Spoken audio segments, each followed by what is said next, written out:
Tired of your MacBook Neo display turning off? Here's how to stop Mac Neo from sleeping when inactive and keep the screen on during long tasks by adjusting the sleep settings and set up a sleep schedule on the latest Mac OS.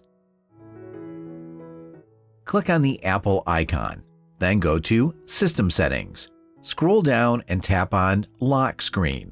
First, click on Turn Display Off on Battery when inactive. It's usually set to 1 minute, and that's why your screen keeps turning off. Click on the options and you'll see different time scheduling choices, from 1 minute all the way up to 3 hours. Pick any option you prefer, or if you don't want your screen to turn off at all, just select Never. If prompted, enter your screen lock to confirm the changes.